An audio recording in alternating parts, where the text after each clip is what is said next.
Hola a todos los espectadores. Hola a todos los espectadores. Bienvenidos a este episodio muy especial de WhatsApp Prof. Este será un estudio en profundidad. Entonces, sin perder tiempo, paso a Walter. Hoy vamos a hablar de un tema muy serio. Me tomó mucho tiempo llegar al punto en que pensé, tal vez es hora de que hablemos sobre algunas de las cosas de las que hablaremos. Antes de comenzar, inclinemos nuestros rostros en oración. Nuestro amoroso Padre Celestial, estamos viviendo tiempos tan trascendentales y la gente está preocupada y quiere saber qué dice el Señor. Entonces, Padre Celestial, oro para que nos ayudes a través de esta conferencia, que tu Espíritu Santo nos guíe y que lleguemos a conclusiones bíblicas y basadas en tu palabra y en la guía de tu Espíritu. Te damos gracias y te alabamos en el nombre de Jesús. Amén. El título de esta conferencia ¿Es este el fin?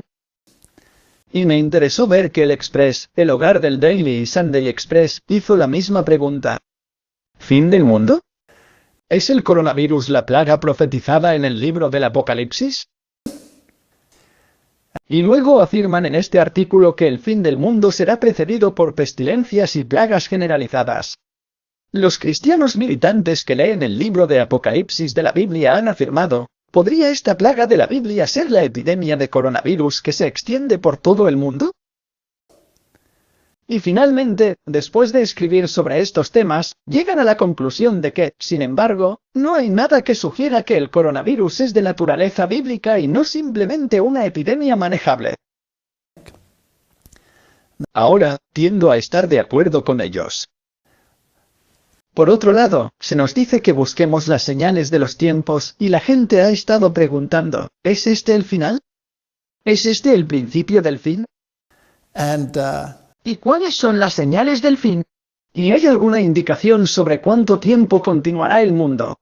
Y tenemos que hablar sobre algunos de estos temas, y creo que vamos a arriesgarnos un poco, pero veamos a dónde nos lleva esto.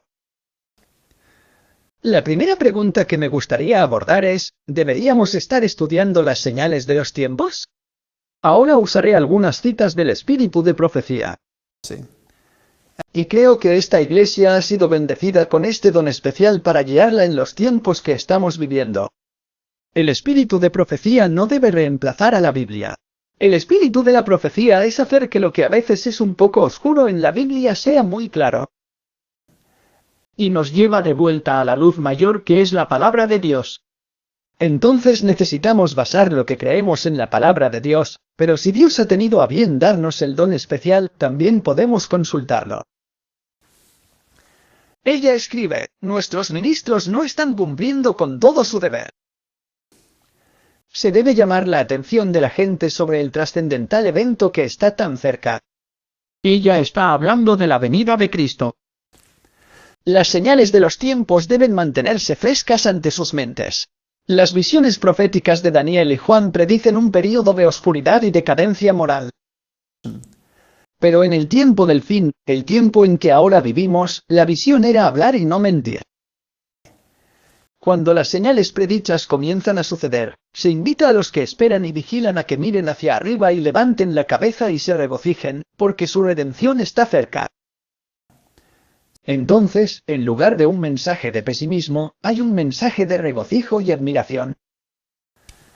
Y debemos estudiar las señales de los tiempos y se supone que debemos hacerlas prominentes. Eso significa que debemos estar en sintonía con lo que está sucediendo en el mundo.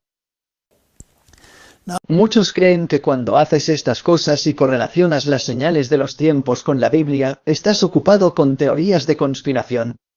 Nada más lejos de la verdad. Necesitamos saber dónde nos encontramos en la corriente del tiempo. En las visiones de la noche, una escena muy impresionante pasó ante mí. Vi caer una inmensa bola de fuego entre unas hermosas mansiones causando su destrucción instantánea. Escuché a alguien decir, sabíamos que los juicios de Dios vendrían sobre la tierra, pero no sabíamos que vendrían tan pronto. Otros con voces agonizantes decían, ¿lo sabías? ¿Por qué entonces no nos dijiste? No lo sabíamos. Por todos lados escuché palabras similares de reproche pronunciadas. Si no hablamos cuando tenemos un conocimiento que muy pocas personas tienen, entonces Dios nos hará responsables. Cuando se trata de la primera venida de Cristo, ella escribe en el libro El conflicto de los siglos, que por cierto todo el mundo debería leer si puede conseguirlo. No fueron los eruditos teólogos quienes comprendieron esta verdad y se dedicaron a su proclamación, refiriéndose a la primera venida de Cristo. Si estos hubieran sido centinelas fieles que escudriñaran las Escrituras con diligencia y oración, habrían sabido la hora de la noche. Las profecías les habrían abierto los acontecimientos que estaban a punto de ocurrir. Pero ellos no ocuparon esta posición, y el mensaje fue dado por hombres más humildes. Jesús dijo, andad mientras tenéis la luz, para que no os sorprendan las tinieblas. Juan 12.35. Los que se apartan de la luz que Dios ha dado, o los que se niegan a buscarla cuando está a su alcance, quedan en tinieblas. Pero el Salvador declara, el que me sigue, no andará en tinieblas, sino que tendrá la luz de la vida. Juan 8:12. Quien quiera que con sencillez de propósito procure hacer la voluntad de Dios, prestando atención fervientemente a la luz ya dada, recibirá mayor luz. A esa alma le será enviada alguna estrella de esplendor celestial para guiarla a toda la verdad. Dios quiere que sepamos. Esto no es un secreto cósmico. Dios quiere que se proclame que la venida de Cristo está cerca. Era necesario que los hombres se despertaran de su peligro, que se despertaran para prepararse para los eventos solemnes relacionados con el cierre de la gracia. Ahora nos estamos moviendo hacia el final de los tiempos. El profeta de Dios declara, el día del Señor es grande y muy terrible y ¿quién podrá soportarlo? ¿Quién permanecerá cuando Él aparezca? ¿Quién es más limpio de ojos que para ver el mal, y no puede ver la iniquidad? Joel 2.11, Habacuc 1.13, a los que claman, Dios mío, te conocemos, pero traspasaron su pacto y se apresuraron en pos de otro Dios, escondiendo la iniquidad en sus corazones y amando las sendas de la injusticia. Para estos, el día del Señor es tinieblas y no luz. Incluso muy oscuro y sin brillo en él, Oseas 8.2, y luego Salmos 16.4 y Amós 5.20. Acontecerá en aquel tiempo, dice el Señor, que registraré a Jerusalén con velas, y castigaré a los hombres que están reposados sobre sus heces. Que digan en el corazón, el Señor no hará bien, ni hará mal. Sofonías 1.12. Castigaré al mundo por su maldad y a los impíos por su iniquidad, y haré cesar la soberbia de los soberbios, y abatiré la altivez de los terribles. Isaías 13:11, ni su plata ni su oro podrá entregarlos. Tus riquezas no podrán librarte de este tiempo de angustia que se avecina. Sus bienes se convertirán en botín y sus casas en desolación. Sofonías 1:18 y 13. Necesitamos entender los tiempos que estamos viviendo. Son muy serios, y Dios está buscando un pueblo que esté preparado para vivir de acuerdo con su pacto. Ahora, mucha gente dice, no lo hagas tan prominente. Ten cuidado con cómo dices estas cosas. No hay necesidad de leche de las almas que han sido convencidas de la verdad. Tan pronto como se ceda a la convicción de la verdad y el corazón esté dispuesto, la verdad debe tener su efecto. La verdad obrará como levadura y purificará y purgará las pasiones del corazón natural. Es una vergüenza para aquellos que han estado en la verdad durante años hablar de alimentar con leche a las almas que han estado meses en la verdad. Muestra que saben poco de la dirección del Espíritu del Señor y no se dan cuenta del tiempo en que vivimos. Aquellos que abracen la verdad ahora tendrán que dar un paso rápido. Tendrá que haber un quebrantamiento del corazón ante el Señor, un desgarramiento del corazón y no de las vestiduras. Una referencia a la costumbre judía de rasgarse las vestiduras como señal de gran dolor. Necesitamos hablar la verdad sin adulterar. La gente necesita saber dónde nos encontramos en la corriente del tiempo. Porque el Espíritu de Dios se está retirando gradualmente de este mundo. Los días en que vivimos son solemnes e importantes. El Espíritu de Dios está siendo retirado de la tierra de manera gradual pero segura. Plagas y juicios ya están cayendo sobre los despreciadores de la gracia de Dios. Las calamidades por tierra y mar, el estado inestable de la sociedad, las alarmas de guerra son pretenciosas. Pronostican eventos próximos de la mayor magnitud. Las agencias del mal están combinando sus fuerzas y consolidándose. Se están fortaleciendo para la última gran crisis. Grandes cambios pronto tendrán lugar en nuestro mundo. Y los movimientos finales serán rápidos. Testimonios, tomo 9, página 11. Ahora, estas cosas se están desarrollando ante nuestros ojos. Necesitamos ser conscientes de dónde nos encontramos en la corriente del tiempo. La gente dice que seguramente todo esto desaparecerá y luego tendremos un tiempo de paz y las cosas volverán a la normalidad. No necesitamos entrar en un estado de excitación en esta etapa. El espíritu de anarquía está impregnando todas las naciones. Ese es un punto importante. Y los estallidos que de vez en cuando excitan el horror del mundo no son más que indicaciones de los fuegos reprimidos de la pasión y la anarquía que, una vez que han escapado al control, llenarán la tierra de aflicción y desolación. La imagen que ha dado la inspiración del mundo antediluviano representa con demasiada veracidad la condición a la que se precipita rápidamente la sociedad moderna. Incluso ahora, en el presente siglo, y en tierras profesamente cristianas, se perpetran a diario crímenes tan negros y terribles como aquellos por los que fueron destruidos los pecadores del viejo mundo. Antes del diluvio, Dios envió a Noé para advertir al mundo que la gente podría ser guiada al arrepentimiento y así escapar de la amenaza de destrucción. A medida que se acerca el tiempo de la segunda aparición de Cristo, el Señor envía a sus siervos con una advertencia al mundo para que se prepare para ese gran evento. Multitudes han estado viviendo en transgresión de la ley de Dios. Y ahora Él en misericordia los llama a obedecer sus sagrados preceptos. Se ofrece perdón a todos los que se arrepientan de sus pecados mediante el arrepentimiento hacia Dios y la fe en Cristo. Este mundo está tan lleno de iniquidad. Oímos pedacitos aquí y oímos pedacitos allá y el mundo está horrorizado. Este punto de vista se dio en 1847, cuando había muy pocos de los hermanos adventistas que observaban el sábado. Y de estos, solo unos pocos supusieron que su observancia era de suficiente importancia para trazar una línea entre el pueblo de Dios y los incrédulos.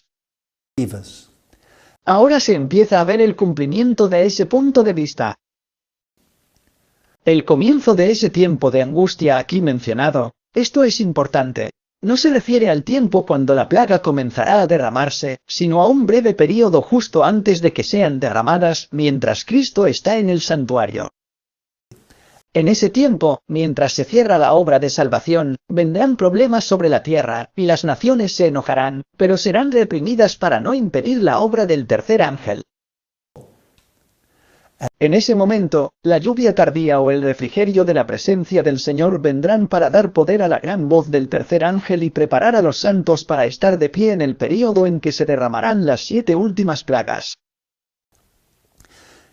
En una discusión anterior sobre qué pasa, profesor, hice la declaración de que posiblemente estemos en el pequeño momento de problemas. En otras palabras, este corto período de tiempo antes de que se derramen las plagas. ¿Es esa una posibilidad o es un alarmismo? Estudiemos cuidadosamente y averigüemos dónde estamos en la corriente del tiempo.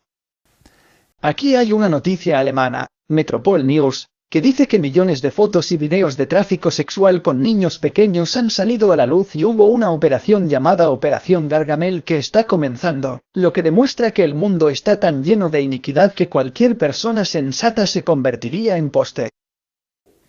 Traficando con niños pequeños. Puerta de pizza. Si estudiamos la iniquidad que continúa, incluso en los rangos más altos de la sociedad, nos horrorizamos. Es hora de que Dios actúe y no tolerará mucho más este tipo de actividad en el mundo. El mundo es malvado sin medida. Cosas como el canibalismo, los sacrificios de sangre, el consumo de sangre de los jóvenes para el rejuvenecimiento, son cosas comunes en las noticias de hoy. Y la humanidad está horrorizada. Estamos viviendo en los tiempos de los días de Noé y, en todo caso, probablemente estemos peor en esta etapa. Se me mostró a los habitantes de la tierra en la mayor confusión. La guerra, el derramamiento de sangre, la privación, la miseria, el hambre, la pestilencia estaban presentes en la tierra. Mi atención fue entonces llamada desde la escena. Parecía haber un poco de tiempo de paz. Una vez más se presentaron ante mí los habitantes de la tierra y de nuevo todo estaba en suma confusión. Entonces, es muy posible que los eventos que se desarrollan en este momento puedan retroceder nuevamente y tendremos un aparente momento de tranquilidad y paz. Al menos eso espero, para que el Evangelio pueda hacer su obra. Pero entonces mi atención se centró en la escena. Parecía haber un poco de tiempo de paz. Y luego, una vez más, los habitantes de la tierra se presentaron ante mí y nuevamente todo estaba en la mayor confusión. La lucha, la guerra, el derramamiento de sangre con el hambre y la pestilencia se extendieron por todas partes. Otras naciones estaban involucradas en esta guerra en confusión. La guerra causó hambre, la miseria y el derramamiento de sangre causaron pestilencia y luego los corazones de los hombres desfallecieron por temor y por contemplar las cosas que vienen sobre la tierra. Entonces tenemos los comienzos, tenemos un pequeño momento de paz y luego tenemos una escalada que finalmente conducirá a los eventos finales. Ahora la pregunta que debemos hacernos, ¿cuáles son las señales que debemos buscar? Esto es importante. Bueno, tanto Jesús como Daniel se refirieron a la abominación desoladora como una de las grandes señales. El pueblo de Dios en el tiempo de Jesús debía buscar la abominación que causa desolación. Y esta fue una profecía de doble aplicación, y al final de los tiempos se cumplirá exactamente el mismo escenario, solo que en un entorno universal a nivel espiritual. Echemos un vistazo a esto. Daniel 11 versículo 31, y las armas se levantarán de su parte, porque Jesús dijo que debemos estudiar el libro de Daniel y contaminarán el santuario de fortaleza. Ahora bien, el santuario, por supuesto, representa el plan de salvación. ¿Cómo se desarrollará el plan de salvación? ¿Dónde trajiste al Cordero y dónde confesaste tus pecados sobre el Cordero y el Cordero fue sacrificado y se convirtió, por así decirlo, en un tipo del gran portador de pecados que vendría, Jesucristo? Y luego os conducía a la fuente y luego al santo donde Jesús es la luz del mundo, donde está el pan de su presencia, el pan que hemos de llevar a nuestra vida y a nuestro pensamiento mismo, que es transfórmanos en lo que somos, en los que siguen a Cristo. Y luego también está el altar del incienso que muestra que Jesús es el mediador. Entonces contaminarán el camino de la salvación, en otras palabras. Y quitarán el continuo. Se añade el sacrificio. Está escrito en cursiva, por lo que no está en el original. Y pondrán la abominación desoladora. Ellos pondrán algo en el lugar del plan de salvación.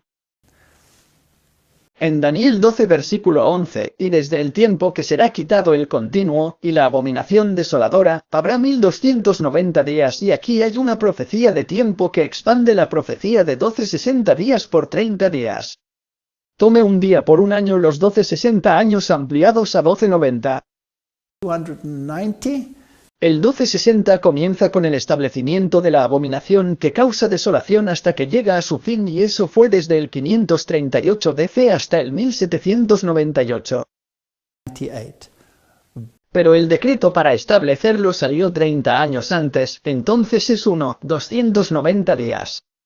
¿Y qué era esa abominación que causa desolación? Bueno, continuemos. Marcos 13, versículo 14, y cuando veáis la abominación desoladora, de que habló el profeta Daniel, colocada donde no debe estar, el que lee, entienda, y los que estén en Judea, huyan a los montes. Por tanto, cuando veáis la abominación desoladora, en Mateo 24 versículo 15, de la que habló el profeta Daniel, ponte en pie en el lugar santo, el que lee, entienda. Necesitamos entender este problema. Entonces, en el tiempo de la nación judía, la abominación desoladora era, si miramos el texto paralelo en Lucas, los ejércitos de Roma que rodeaban Jerusalén. Lucas 21-20, y cuando veáis a Jerusalén rodeada de ejércitos, sabed que su desolación está cerca. Entonces los que estén en Judea huyan a los montes, y los que estén en medio de ella salgan, y los que estén en las tierras no entren allí. Así que aquí había una señal de que Dios en su misericordia le había dado a su iglesia.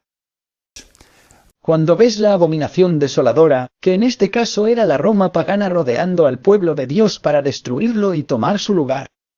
No debería pasar, pero eso iba a pasar. Fue una promesa. Entonces que el pueblo de Dios huya a las montañas. En otras palabras, salid de las ciudades. Y los que están en el campo no deben volver a la ciudad. Así que aplique esto a nuestro tiempo y a los eventos que lo rodean. Entonces, ¿cómo pasó esto?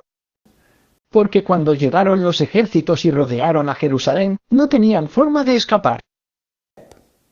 Y luego, por alguna razón, los ejércitos se retiraron de Roma y regresaron a Roma y los fanáticos judíos dentro de la ciudad los siguieron y comenzaron a matar a los soldados romanos por la espalda, lo que enfureció al emperador romano. Entonces, 3 años y medio después, Tito regresó con un poderoso ejército romano y finalmente Roma destruyó el templo y en ese período de 3 años y medio los cristianos pudieron escapar a las montañas y a los lugares solitarios. Escaparon a Pella y ningún cristiano murió en ese sitio de Jerusalén. Ahora, ¿cómo se aplica esto al tiempo del fin?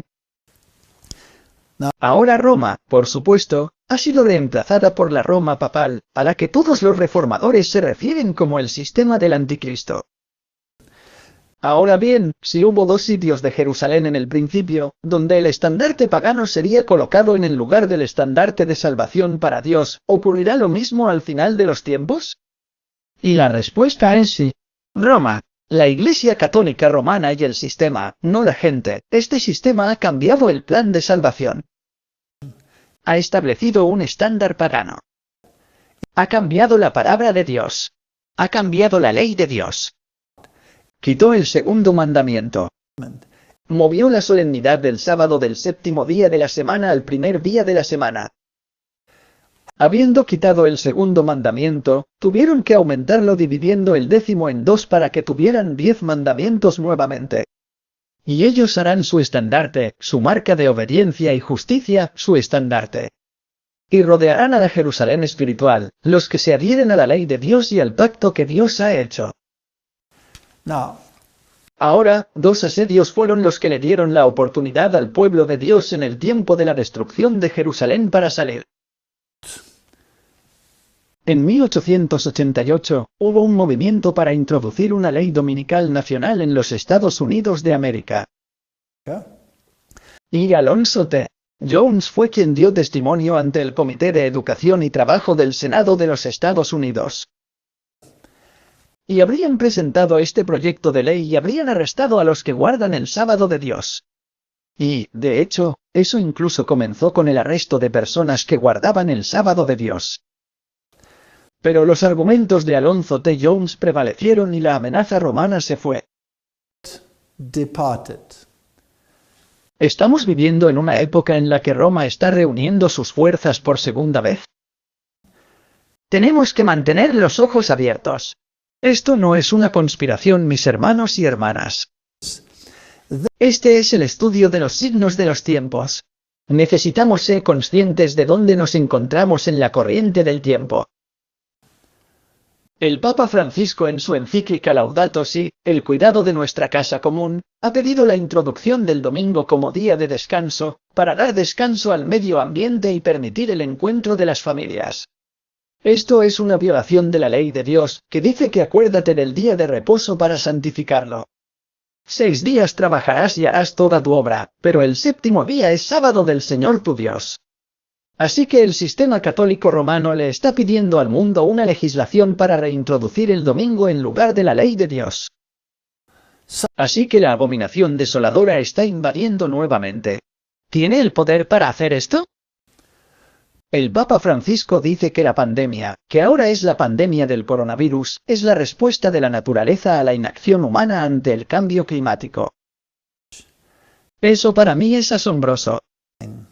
Así que es la naturaleza lo que nos preocupa y no la soberanía del Dios del cielo. El Papa Francisco dice que cree que la pandemia del coronavirus chino es ciertamente la respuesta de la naturaleza al fracaso de la humanidad para abordar las catástrofes parciales provocadas por el cambio climático inducido por el hombre. Cuando el periodista británico Austin Everay le preguntó si la crisis de COVID-19 es una oportunidad para una conversión ecológica, el pontífice reafirmó su creencia de que la humanidad ha provocado a la naturaleza al no responder adecuadamente a la crisis climática. ¿Quiénes son los poderes que utilizará para promover su agenda? Bueno, aquí hay un artículo que Trump advierte que Estados Unidos se dirige a 2 semanas muy dolorosas en medio de la pandemia del coronavirus. Estas van a ser 2 semanas muy dolorosas, muy dolorosas, dijo en la conferencia de prensa en la Casa Blanca. Trump describió la pandemia como una plaga. Quiero que todos los estadounidenses estén preparados para los días difíciles que se avecinan, dijo. Ahora 30 días para frenar la propagación. Y aquí hay 3 personas en la posición de liderazgo para asegurarse de que el público cumpla con esta legislación que se introducirá. Ahora, ¿quiénes son estos 3 individuos? Bueno, Donald Trump, por supuesto, es el presidente de los Estados Unidos. Mike Pence es el vicepresidente y hay un tercer individuo allí y veámoslo. Él es Anthony Fauci. Sin duda, Trump enfrentará un brote sorpresa de enfermedades infecciosas. Ahora quiero que mires la fecha. Este es el 11 de enero 2017. Antonio S. Fauci, MD, director del Instituto Nacional de Alergias y Enfermedades Infecciosas, dijo que no hay duda de que Donald J. Trump se enfrentará a un brote sorpresa de enfermedades infecciosas durante su presidencia. En 2017, ¿quién es este hombre? Fauci ha dirigido el NIAID durante más de 3 décadas, asesorando a los últimos 5 presidentes de los Estados Unidos sobre las amenazas para la salud mundial desde los primeros días de la epidemia de SIDA en los años 80 hasta los brotes actuales del virus Zika. Este es el hombre que blande el cetro cuando se trata de pandemias y enfermedades contagiosas. Ahora me resulta fascinante que los 3 individuos de esa foto, Donald Trump, Mike Pence y Anthony Fauci, sean todos personas con formación jesuita. Todos asistieron a universidades y escuelas jesuitas. Es interesante que pronunció este discurso en 2017 durante un foro sobre preparación para una pandemia en la Universidad de Georgetown, que es, por supuesto, el instituto jesuita. Fauci dijo que la administración de Trump no solo se verá desafiada por las actuales amenazas mundiales para la salud, como la influenza y el VIH, sino también por un brote sorpresivo de enfermedades. La historia de los últimos 32 años en los que he sido director del NIAID le dirá a la próxima administración que no hay duda de que se enfrentará a un desafío al que se enfrentaron sus predecesores. Dijo que, si bien los observadores han especulado desde las elecciones sobre cómo Trump responderá a tales desafíos, Fauci y otros expertos en salud dijeron el martes que la prevención de pandemias de enfermedades a menudo comienza en el extranjero y que una respuesta adecuada significa colaboración no solo entre Estados Unidos y otros países, sino también el sector público y privado de la salud. Definitivamente nos sorprenderemos en los próximos años, dijo. ¿Son estas las únicas personas en este foro? Doctor. Fauci se dedica al servicio público y se formó en Jesuit High School. Este es el correo católico, que se jacta del hecho de que las personas que dirigen la administración en los Estados Unidos son en gran parte formadas por jesuitas. Echemos un vistazo a Mike Pence. Para reunirse con el Papa Francisco en el Vaticano la próxima semana. Esto fue en enero 2020. Y hay algunas declaraciones interesantes que podemos recoger. Por supuesto, como hemos dicho en conferencias anteriores, este hombre también tiene formación jesuita. No se han revelado detalles de la visita. Sam Brownback, embajador general de la Libertad Religiosa Internacional, estuvo presente en la sesión de apertura de la iniciativa del martes, que fue descrita por el embajador Gingrich como un diálogo diseñado para promover la paz, la libertad religiosa y la armonía interreligiosa entre cristianos, musulmanes y judíos. Dijo que se inspiró en el documento de 219 sobre la fraternidad humana para la paz mundial y la convivencia, una declaración conjunta del Papa Francisco sobre el Gran Imán y el Gran Imán de Al-Aqsa en Abu Dhabi que se firmó en los Estados Unidos Árabes Emiratos. El siguiente me parece muy interesante. El cardenal Miguel Ayuso, presidente del Consejo Pontificio para el Diálogo Interreligioso, estuvo presente en la reunión, según los comentarios de Gingrich, y dijo que es apropiado que nuestra discusión tenga lugar en la Pontificia Universidad Gregoriana, que es por supuesto la universidad jesuita insignia. Punto. Gingrich dijo, citando a San Juan Enrique Newman, que una universidad católica debería ayudar en el discernimiento de la verdad. Ahora esto es increíble. Los jesuitas fueron creados con un propósito y un solo propósito, y ese es la destrucción del protestantismo. No había ningún crimen en que basar para que cometieran. Harían cualquier cosa que estuviera en su poder, desde el asesinato hasta cualquier medio que estuviera a su disposición para alcanzar sus fines. E iban a ascender en cargos públicos para que pudieran tomar las riendas del poder para que el sistema papal católico romano pudiera ser restablecido en su antigua gloria de controlar los asuntos de la humanidad. Es interesante que se refiera a una universidad jesuita y a John Henry Newman. John Henry Newman, por supuesto, fue el llamado protestante que lideró el movimiento de Oxford, y es en gran parte gracias a él que el protestantismo en Inglaterra fue destruido y diluido hasta lo que es hoy. No queda ningún vestigio de protestantismo como consecuencia de John Henry Newman. Y este protestante apóstata luego fue honrado al ser llevado al sistema católico romano, donde se convirtió en cardenal. Y por su gran obra de destrucción del protestantismo en Inglaterra, fue declarado santo. Y el papa anterior, Ratzinger, o el papa Benedicto, lo hizo desenterrar y tuvo sus huesos mohosos en sus manos, diseminados por todo el mundo para ser venerados. ¿A dónde hemos llegado para que los huesos mohosos de los protestantes apóstatas deban ser venerados? Esta es una afrenta tal al protestantismo que es increíble. Pero no se detiene allí. Si nos fijamos en el Comité Judicial, y estamos leyendo allí de la Agencia Católica de Noticias, el candidato del presidente Donald Trump para fiscal general, William Barr, dijo el martes que no cree que su fe católica sea un impedimento para liderar el Departamento de Justicia. Punto. El senador John Kennedy le preguntó a Barr, un católico practicante y miembro de los Caballeros de Colón, si era católico y qué significaba eso. «Eres católico romano, ¿verdad?», preguntó Kennedy después de que Barr confirmara que lo era. Kennedy luego le preguntó si pensaba que eso lo descalificaba para tener un puesto en el gobierno de los Estados Unidos. Algunos de mis colegas podrían pensar que sí, agregó Kennedy.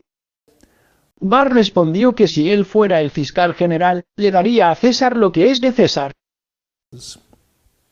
¿Estudiaron el juramento de los Caballeros de Colón, que no es muy diferente del juramento de los jesuitas? Esto es increíble. Una de las primeras cosas que hizo fue restablecer la pena de muerte. Y la Biblia nos dice que la segunda bestia de los Estados Unidos de América hará uso de la pena de muerte cuando se trate de transgredir su legislación en torno a la marca de la bestia. Y hemos tenido una discusión sobre eso.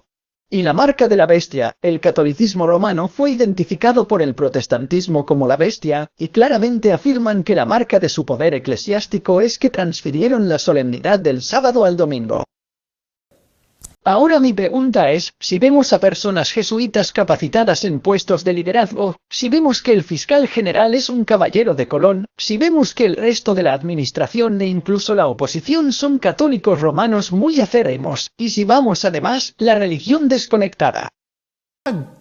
El juez Brett Kavanaugh y la mayoría católica de la Corte Suprema. Aquí hay otro individuo entrenado por los jesuitas. Incluso la Corte Suprema está dirigida por jueces católicos romanos en este momento. ¿Estamos viendo un segundo asedio y debemos estar callados? Deberíamos, debido a las relaciones ecuménicas, guardar silencio y el mundo pasar desapercibido. ¿Sabías de estas cosas que la gente nos dirá y nunca nos lo dijiste? No seamos perros mudos que no pueden ladrar. Entonces, ¿cuáles son las señales del fin de la era y dónde estamos parados en las corrientes del tiempo? Mateo 24 versículo 3. Y estando él sentado en el monte de los olivos, los discípulos se le acercaron aparte, diciendo: Dinos, ¿cuándo serán estas cosas, y qué señal habrá de tu venida y del fin del mundo? ¿Mundo? Respondiendo Jesús, les dijo: Mirad que nadie os engañe. Porque vendrán muchos en mi nombre, diciendo: Yo soy el Cristo, y engañarán a muchos. Y oiré con acento agudo is de guerras y rumores de guerras. Todos conocemos estos versículos. Mirad que no os turbéis porque todas estas cosas tienen que suceder, pero aún no ha llegado el final. Porque nación se levantará contra nación, etnos contra etnos, lo que significa que habrá ser la tensión étnica. Habrá una división racial. Lo vemos en todo el mundo. El pueblo de Dios debería estar tan alejado del racismo como lo está el este del oeste. Dios nos ha dado la comisión de alcanzar a cada tribu, pueblo y nación del mundo. En Dios no hay prejuicio. Porque con una sola sangre ha creado a todos los pueblos, dice la Escritura. Reino contra reino, por lo que habrá conflictos nacionales. Los tenemos en todo el mundo. Habrá hambres, habrá pestilencias, habrá terremotos. Estamos viendo todas estas cosas. No voy a dar una conferencia sobre los signos de los tiempos. Esto es de conocimiento común por ahora. Todo esto es el principio de los dolores. Y entonces el resultado final será que os entregarán a la aflicción y os matarán. Esa fue una predicción del tiempo de entonces y la predicción del tiempo del fin. Este segundo sitio de Roma eventualmente intentará destruir los últimos vestigios del protestantismo en esta tierra. ¿Y qué es el protestantismo? ¿Qué es un protestante fundamentalista? Es el que cree cada palabra que está escrita en la palabra de Dios, y el que cree que los preceptos de Dios están vigentes hasta el día de hoy. Os entregarán a tribulación y os matarán, y seréis aborrecidos de todas las naciones por causa de mi nombre. No es solo el coronavirus el que es un flagelo en el mundo de hoy. Hoy tenemos plagas masivas de langostas que van a destruir la cadena alimentaria en África. Y ya el zumbido de millones de langostas en movimiento es interrumpido por los gritos de los granjeros y el repiqueteo de ollas y sartenes. Pero sus esfuerzos parecen ser en vano. Y esperan más oleadas de estas langostas. Habrá hambre, podemos esperarla. Esto no es alarmismo, es una predicción. Y es interesante que Voltaire pregunte, ¿qué hacen 30, 0 soldados en Europa sin máscaras? ¿Qué es este despliegue de una enorme fuerza militar supuestamente para ejercicios? ¿Por qué suceden todas estas cosas? ¿Por qué los militares están desplegados en todas partes solo para ayudar, pero también para controlar? ¿Qué han dicho en mi propio país? ¿No dijeron que gobernarán con puño de hierro y que no tolerarán ninguna disidencia? Esto no es solo para distribuir mezquitas. Entonces, además de las señales de los tiempos, ¿hay alguna indicación de cuán cerca estamos del final? Bueno, aventurémonos en este terreno. Y no es una decisión fácil aventurarse en este terreno, pero si nos apegamos a la Biblia y al espíritu de profecía, y no vamos por el camino del establecimiento del tiempo, entonces tal vez deberíamos discutir este tema. Y el problema es que han aparecido tantas conferencias en Internet dando horas, fechas y eventos que supuestamente sucederán en el mundo. Y quiero discutir brevemente algunos de estos. Entonces, hay varias formas en que las personas intentan calcular dónde estamos parados en la corriente del tiempo. Y algunos adoptan el principio apotelismático. Esa es una palabra extraña, así que déjame tratar de explicarla. Una de las personas que realmente usó este principio apotelismático fue Desmond Ford. Y sabemos, por supuesto, que eso fue muy problemático. Este principio afirma que una profecía cumplida o cumplida en parte o no cumplida en el tiempo señalado puede tener un cumplimiento posterior recurrente o consumado. Esto es lo que escribió en el día de la expiación y del juicio investigador en el manuscrito de Glacier View 1980, página 485. 5. Entonces esta idea dice que las profecías que están en la Biblia tienen más de una aplicación y pueden ser, bueno, en el futuro tener una aplicación diferente. Ahora, en primer lugar, me gustaría afirmar que este principio se basa en la filosofía griega y no hay coherencia interna con referencia a la Biblia. Pondría la profecía bíblica a la par de Nostradamus y mezclaría el futurismo con el método bíblico, histórico y continuo que usó el mismo Jesús.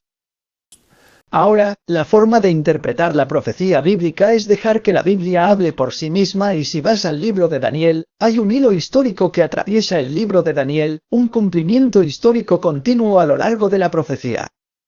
Este es el método continuo histórico y este es el método bíblico. Cualquier otro método nos pone en terreno peligroso. Veamos cómo lo usó Jesús.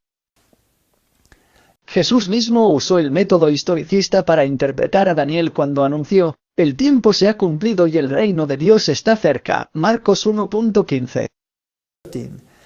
Este versículo alude al cumplimiento profético de la profecía de las 70 semanas de Daniel 9, 24 a 27 que predice la aparición del Mesías.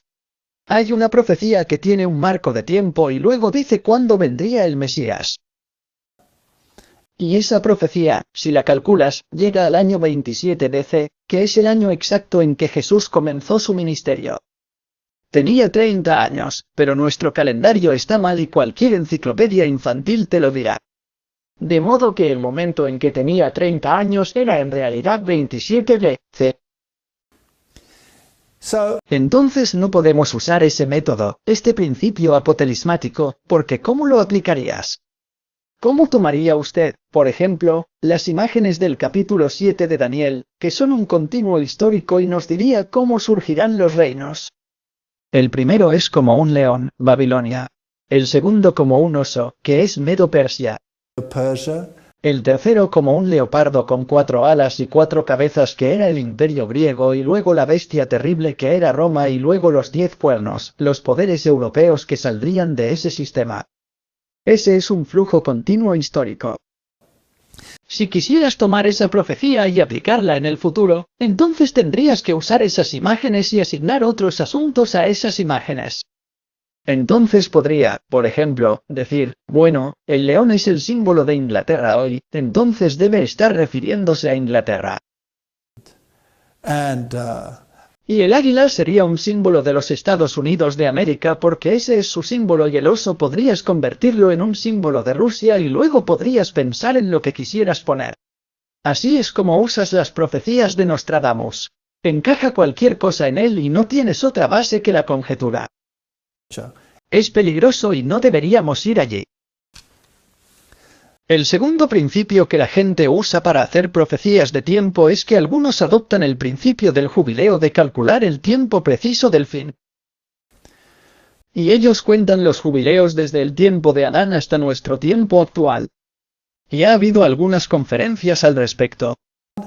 Y algunas personas creen que la venida de Cristo es inminente, tal vez en el próximo año, dependiendo de cómo se desarrollen los jubileos. Y toman los temas de exactamente cuándo habló el Papa a las 2 cámaras en los Estados Unidos de América y llegan a esas conclusiones. Una vez más, ¿cómo lo determina exactamente? Y el problema se vuelve tan complicado que al final realmente lucha por seguir las líneas de razonamiento. Ahora es muy importante que estudiemos el versículo que dice que nadie sabe el día y la hora. Echemos un vistazo a ese versículo. Mateo 24 versículo 36. Pero del día y la hora nadie sabe. No no los ángeles del cielo, sino solo mi Padre. Ahora, eso es fascinante. 1 Tesalonicenses 5:1, pero de los tiempos y las sazones, hermanos, no tenéis necesidad de que os escriba. Porque vosotros mismos sabéis perfectamente que el día del Señor viene así como el ladrón en la noche. Porque cuando digan paz y seguridad, entonces vendrá sobre ellos destrucción repentina como los dolores a la mujer encinta, y no escaparán. But Pero vosotros, hermanos, no estáis en tinieblas para que aquel día os sorprenda como ladrón. Entonces Pablo está diciendo que el pueblo de Dios no debería sorprenderse porque deberían estar estudiando las Escrituras y conociendo el tiempo. Así que echemos un vistazo a este versículo en Mateo de nuevo. Mateo 24 versículo 36, pero el día y la hora nadie sabe, ni los ángeles de los cielos, sino solo mi Padre. Así que ni siquiera Jesús sabe la hora. Ahora, en 1865, Jaime White escribió un folleto titulado El Segundo Advenimiento. Y el código de ese libro es SEADV, Second Advent, obviamente. Y tiene un estudio muy interesante en torno a este versículo. Leamos lo que escribe. Muchos concluyen apresuradamente de este texto que no se puede determinar nada en absoluto en relación con el período de la segunda venida. Pero al tomar esta posición, se equivocan mucho, porque hacen que esta clase de texto resulte demasiado, incluso para su incredulidad, y que al mismo tiempo borran estas declaraciones contra otras pronunciadas por el Salvador, las más claras y agudas. Nos oponemos a esta posición. Entonces, cuando se le preguntó acerca de las señales de los tiempos, Jesús dio una respuesta abundante para explicar las circunstancias de su venida. Entonces, ¿cómo es que podemos interpretar este texto? ¿Se puede aprender algo de la Biblia en relación con el período de la segunda venida? ¿Es una pregunta sin resolver en muchas mentes? Esta es una indagación seria y por la naturaleza del tema merece una investigación minuciosa y una respuesta franca. ¿Cómo trató el mismo Cristo el tema? Cuando los discípulos preguntaron cuál será la señal de tu venida y del fin del mundo, no los reprendió por entrometerse en lo que estaba deliberadamente oculto a todos los hombres. Después de todo, cuando retrocedemos en la historia, cuando llegó la destrucción del mundo en los días de Noé, ¿no les dijo Noé exactamente lo que iba a suceder? ¿Ni siquiera estaba previsto el tiempo, 120 años? No, le respondió de la manera más definitiva. Incluso afirma que debe haber señales de esos eventos y anuncios cuando veas todas estas cosas. Sabed que está cerca incluso a las puertas. El simple hecho de que el Señor mencionara señales de su segunda venida es la mejor prueba posible de que su pueblo no debía permanecer ignorante de la relativa cercanía del evento. Y a esta evidencia, su declaración de que cuando se dieran estas señales, su pueblo debería saber que estaba cerca, incluso a las puertas, y el caso se vuelve extremadamente fuerte. Pero de ese día y esa hora nadie sabe, continúa. No los ángeles que están en el cielo, ni el Hijo sino el Padre. Si el texto prueba que los hombres no sabrán nada del período de la segunda venida, y también prueba que los ángeles no sabrán nada de eso, y también que el Hijo no sabrá nada de eso. Hasta que se lleve a cabo el evento, esta posición es demasiado. Y estoy de acuerdo con él, porque si Jesús es uno con el Padre, y es completamente Dios, entonces debe saber el tiempo. Así que vamos a ver cómo resuelve esto. Entonces, hasta que ocurra el evento, esta posición prueba demasiado, por lo tanto, no prueba nada al respecto. Cristo sabrá del período de su segunda venida a este mundo. Los santos ángeles, que esperan alrededor del trono del cielo para recibir mensajes relativos a la parte que desempeñan en la salvación de los hombres, conocerán el tiempo de los acontecimientos finales de la salvación. Y así lo entenderá el pueblo de Dios que espera y observa. ¿Ahora está siendo presuntuoso? Continuemos. Una antigua versión inglesa del pasaje dice, pero que el día y la hora nadie da a conocer, ni los ángeles que están en el cielo, ni el Hijo, sino el Padre. Esta es la lectura correcta según varios de los críticos más hábiles de la época. La palabra conocer se usa aquí en el mismo sentido que Pablo en 1 de Corintios 2 versículo 2. Porque me propuse no saber, leer, dar a conocer entre vosotros nada sino a Jesucristo y este crucificado. Los hombres no darán a conocer el día y la hora. Los ángeles no lo darán a conocer, ni el Hijo tampoco, sino que el Padre lo dará a conocer. Hay una cita en el Espíritu de Profecía donde en los primeros escritos ella dice, mientras el pueblo de Dios miró hacia arriba y esperó la venida de Cristo. El tiempo fue dado a conocer por la voz en el cielo, el Padre dando a conocer el tiempo. Así que no sabemos el día ni la hora. Continúa y dice Campbell, McKnight argumenta que el término no se usa aquí como causativo. En el olor hebreo de la congregación, siente que es dar a conocer. Su respuesta, la de Cristo, es justamente equivalente a decir, el Padre lo dará a conocer cuando le plazca, pero no ha autorizado al hombre, al ángel, ni al Hijo para darlo a conocer. Justamente en este sentido, Pablo usa el término no. En Corintios 2:2, vine a vosotros dando a conocer el testimonio de Dios, pues nada me propuse dar a conocer entre vosotros sino a Cristo crucificado. Albert Barnes en sus notas sobre el Evangelio dice que otros han dicho que el verbo traducido sabe a veces significa dar a conocer o revelar. Y que el pasaje significa que el día y la hora, nadie da a conocer, ni los ángeles ni el Hijo, sino el Padre. Es cierto que la palabra tiene a veces ese significado, como en 1 Corintios 2, versículo 2. Eso tiene mucho sentido, porque ¿cómo sería posible que el que es verdadero Dios y no tuvo principio, Jesucristo, no supiera la hora de su venida?